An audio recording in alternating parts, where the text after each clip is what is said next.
Like the ostrich, power brokers in Nigeria can no longer hide behind one finger. The plots, conspiracies, and maneuver for the 2023 presidential election have begun.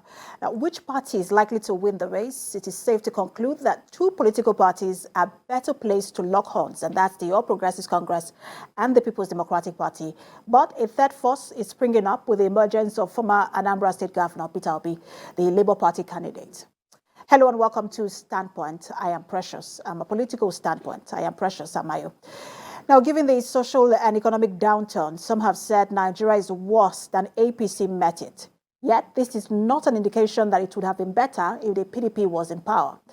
Looking at the state of insecurity, the economic woes in the country, will the All Progressives Congress be able to retain power come 2023?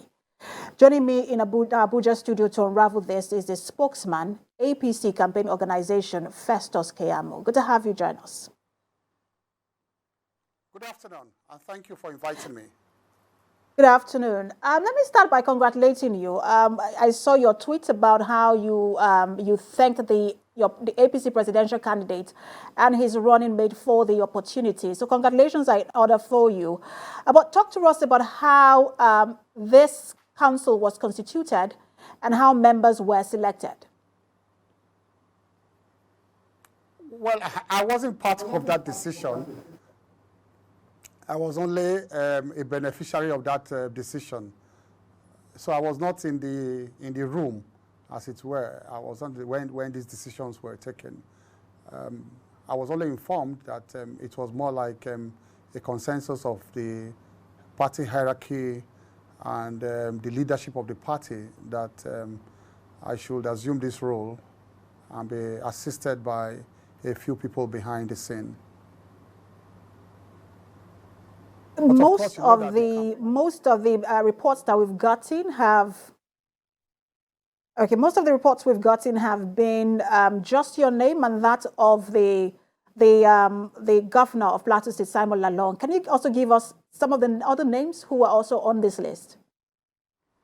I wouldn't be in a position to say that now because consultations are still going on.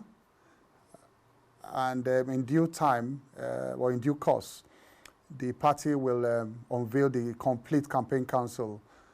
But, you know, my directorate is an important directorate where we need to begin to engage the public as quickly as possible. And also the Director General also needs to also set sail to begin to also put structures in place. But the other very functional are coming on, will come on board. In due course, the whole of the directorates will be unveiled and those to populate those directorates. We're waiting to see that list. But let me ask you, because the governor of Plateau State, Simon Lalong, stated that he got this position based on merit and that he just because the party knows that he will be able to deliver. But there are those who say that it was a strategic decision by your party to douse the tension around the ticket. How effective do you think that this would be in terms of dousing that tension? Well, for those who are in office, we just make decisions. Leadership of the party, they make decisions based on competence and capabilities. But then it is now left for the pundits, journalists, and the public to begin to make the necessary analysis. So we cannot stop them from making all of these analysis. But of course, politics is all about strategies and you know, schism to get to power and to get as many votes as possible. But that is left for people, the pundits, to interpret and to analyze. But we know if one thing is sure, here in Nigeria and just around the world, politicians do not make decisions without calculations. And I'm sure that calculation was also part of it. He's a Northern Christian. We've seen the statements coming from someone like Babashir Lawal and Yakubu Dogara. Do you think that Simon Lalong will be able to whip the votes from Northern Christians? Well, I think most of these things have just been overplayed. Some of these comments have been overhyped. For us, we are confident that there's no stratification of Northern Christians, Northern Muslims in the APC. They all registered as APC members. They didn't come to register as religious people in the party. They are, first of all, party members who subscribe to our constitution and who support the policies of the party. I made a point yesterday on another program about the fact that some of these things are just scaremongering. The fears actually expressed by some of our very respected religious leaders may be unfounded, totally unfounded. Added to the points I've made before at some other fora, I just also want to add that for countries who are termed to be Islamic countries, because that's one of the fears. They said, oh, well, they don't want Nigeria to become an Islamic country eventually. But let me explain to people that that can never even happen. In the Constitution of the Federal Republic of Nigeria, 1999 Constitution, if you look at Section 10 of the 1999 Constitution, it doesn't use the word secular, really, but it says that the effect of it is that Nigeria is a secular state. Section 10 says that no level of government, whether federal or state, shall adopt a particular religion as state religion. That makes Nigeria a secular state. Now, for you to amend that portion of the Constitution, you have to resort to maybe Section 9. Because for you to now change Nigeria from that secular state to an Islamic state or a Christian state, that section must be amended. Having a Muslim ticket does not automatically convert Nigeria to an Islamic state. Even if those two people, they want to do so, it is impossible because they have to now amend the Constitution. For all of those countries that are Islamic countries, Iran, Iraq, Bangladesh, Indonesia, Turkey, Saudi Arabia, and on and on. There are 57 Islamic countries around the world. It is embedded in their constitution that all of their institutions of the states, they shall be run according to Islamic principles. That is how to be an Islamic state. And of course, you cannot be a president of those countries if you are not a Muslim. It is put there in their constitution.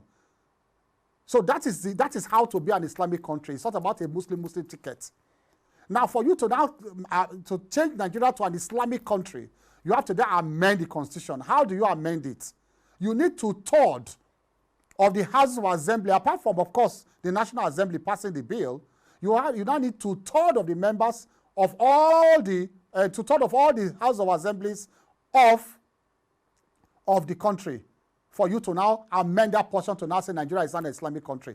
That is impossible. Because even as at today, out of the 36 governors of Nigeria, you have 19 who are Christians, 17 who are Muslims. And even in the corners, you have 3 Christian governors, Taraba, Benue, and Plateau. So it is just impossible to conjure that figure, to conjure those numbers. It is completely impossible. So what you are hearing is complete scaremongering. It's not just going to happen. Nigeria is never going to be either a Christian state or an Islamic state. But at times, we have to also be fair to our brothers and sisters. I hear you when you say that those who join your party do not join as either as a Christian or a Muslim. They are party members, and you only recognize them as party members. But the bulk of the people who will vote for your candidate or any other candidate, as it were, are not necessarily members of that party. They are just Nigerians who want to vote for the candidate they prefer. And so they're also going to be voting based on how they feel about that candidate and about the ticket. And that's why I'm asking you, what will your party do to ensure that those who feel this way about this ticket, you're able to win them over and convert them to active voters by 2023? That is one way I just explained, to explain to them that they have nothing to fear. Going forward, actually, like I explained yesterday, in addition to what I just said, is that if you want to balance power in Nigeria, it's not between the president and the vice president.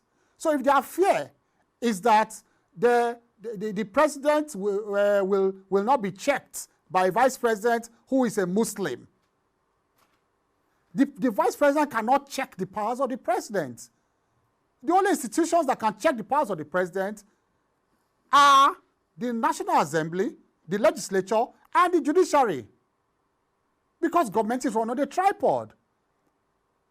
So for anybody who wants to take care of that fear of the fact that the presidency will be unchecked, being a Muslim presidency, they should actually be looking at having, if at all it matters, because I say it does not matter. But if at all it matters, they should be looking at, even insist on having a Christian as the Senate President or the Chief Justice of Nigeria. Because governments run on a tripod. So I'm only appealing, all I'm saying is I'm appealing that all of these fears are unfounded. And for us to even share positions between Christians and Muslims. Look, let me tell you this. When you say the vice president is number 2 man, or the Senate president is number 3 man, and on like that, it's not in respect of the wielding of power.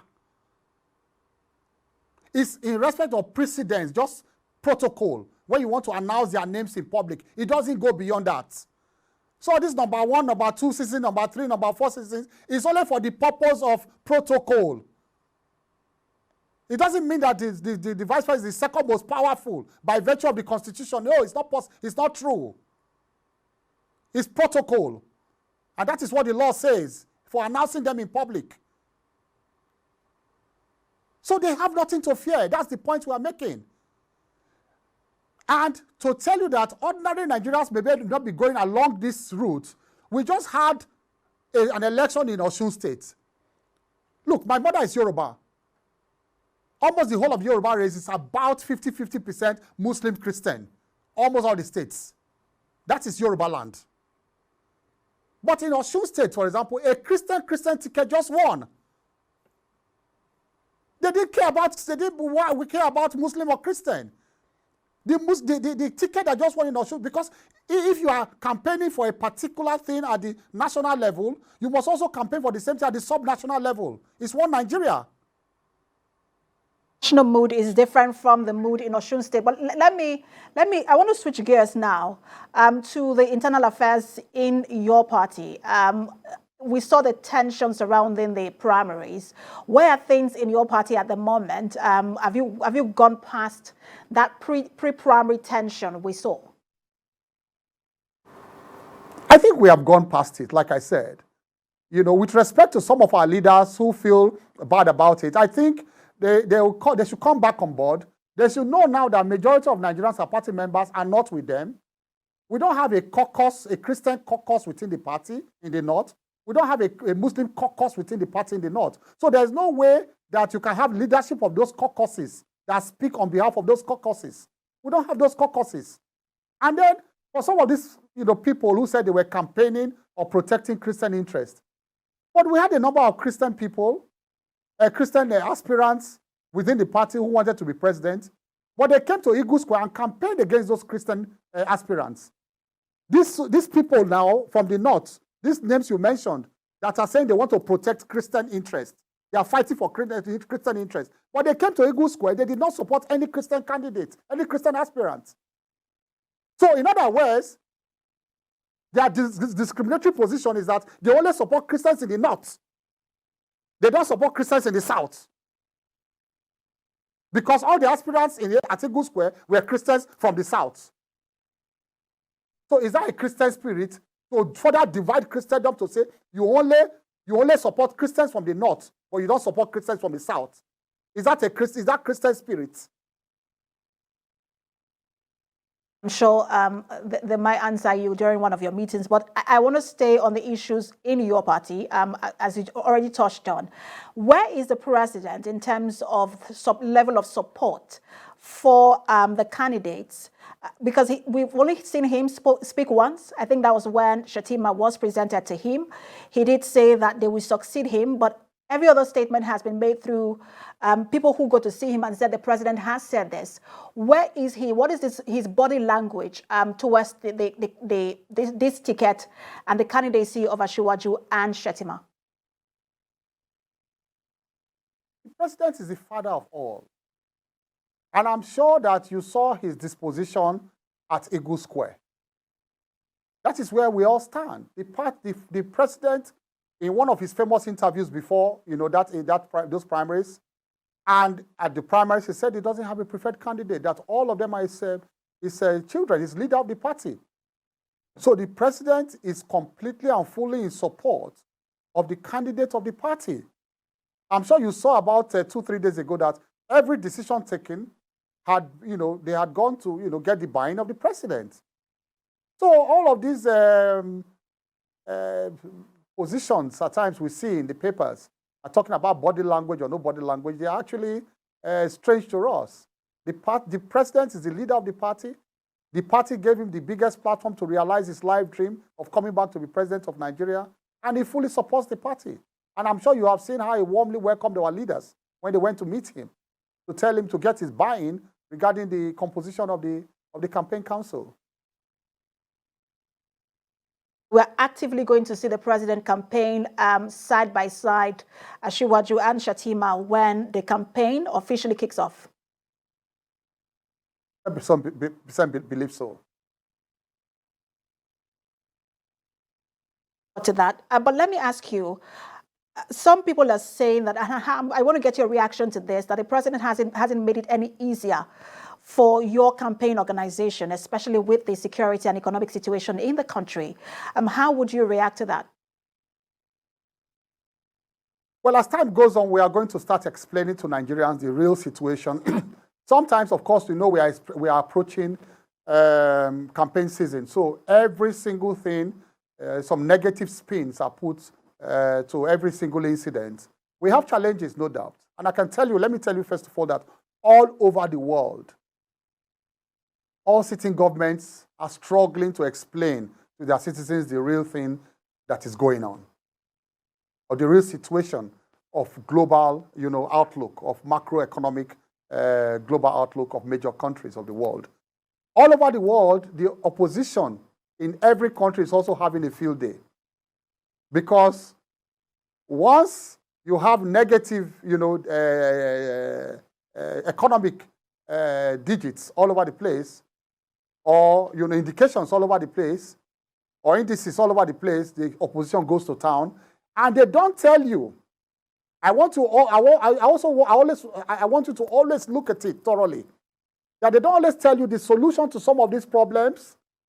They don't tell you what they would have done differently. They don't tell you what we got wrong in terms of the policies we adopted to tackle some of these challenges.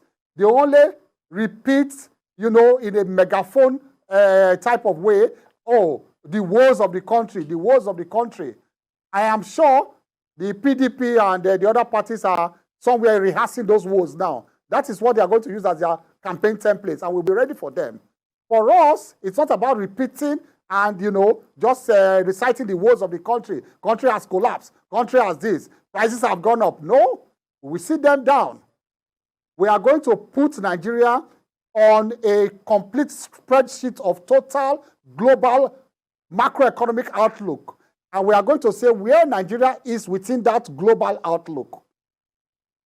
We know, of course, that for the ordinary Nigerians, it's difficult for them to understand that, because what they understand is that they go to the markets, they see that prices have risen in the market, and all of that. That is what the ordinary man understands. However, it is also our duty as government to explain to them. I will sit down my grandmother in the village. I will sit down the old woman in the village and say, look, Mama, I understand they'll say price of tomatoes don't go up. Price of rice don't go up. But make I explain, say even that price what you see now, so, if you don't bad pass so, but this government don't try, say, because of the things where they happen for everywhere for the world, for Bodo Yibo and everywhere for the world, this thing for don't bad pass so. But now government, I don't fight, say make they even press the price down, make it be like this. Not only in Nigeria, they suffer this problem, but everywhere, this problem they. We will try and explain to them. Mr. Keyamo, I see why your party picked you as a spokesman of the council. But let me ask you, when you say that this is, you can explain, you're going to have a spreadsheet. it's one thing to say this is where we are on a spreadsheet, but you cannot explain a lived experience on a spreadsheet. And I'm talking about insecurity. How do you say to people, this is not what you think, we're working hard, we're doing something, because they really cannot see the results. And insecurity perhaps is also, if not the number one issue, but at least number two issue for a lot of people in the country today, especially when they feel like nothing is being done in that regard. Some others have seen the results. So it is not true to say that they are not seeing the results. Some others have not seen the results. Some have seen the results. For example, those in the Northeast have seen the results. Most of them in the North Central and maybe in the North West, they had serious problem with the herders, farmers crisis. That people were killed, their farms were invaded and all of that. They have seen the results. It may not have come down to 0%. The crisis, but it has reduced significantly because of government's efforts. What government has done is that they have gone into careful planning and found long-term solutions to these problems that we inherited. And for over the years, governments before us never found long-term solutions to these problems. They could never solve them. But what we did was that we have tried to find long-term solutions to these problems. And I'm sure you know of the National Livestock Transportation Plan that is taking care of the herders crisis, and of course, the calm we have in the Northeast now. But there's banditry in the Northwest, I admit. There are problems of kidnappings around some parts of the country, I admit. We have some capacity to resolve the ones we met on the ground. And so citizens should be able to be confident and to have confidence in government that these ones that have reared their ugly heads, they will also be tackled, and tackled decisively. But let me quickly jump in here. Will it be over before we leave government? It is a work in progress. And let me tell you something about Asiwaju Bola Ahmed Tinubu. He has an uncanny ability of improving everything he sees on the ground. I saw some misleading headlines this morning, and I laughed. You know, especially online, those ones that are, you know, anti-government and anti-APC. Some of them said, oh, Asiwaju is going to run Nigeria in exactly the same template as Buhari. Nobody said so. We said there's one philosophy behind the APC government, which is progressivism. So it is one philosophy. But Asiwaju may have to, you know, tweak his own approach to some of these problems, to security problems and all of that. All right. So, but I would like to jump in here. He may have to quickly. Yes. Because of time. But do you think that you're going to have a difficult run, especially because you're running against someone like an Atiku, who had millions of votes in the last election, and then you have the emergence of someone like Peter Obi, who is now enjoying a lot of popularity, especially among young people? How difficult do you think that this race will be for you? We are confident. We are not underrating anybody. So let me not come on air and sound overconfident. But we are working hard. We are sure of victory, but we are not underrating anybody. If you want me to go into the demographics now, I will not go into the demographics. But I want you to carry your diary, put me down 1 week to voting day next year. I will come and give you the demographics. If I give you the demographics now, I'm going to let out from my bag, let out the secret from our bags, from our war room, how we are making our calculations and the demographics around the country, and why we are sure of victory. We're not underrating anybody, but I will not go into the demographics now as the spokesman of the party. We keep working hard. Call me a week to voting. I will tell you why we are going to win. Mm.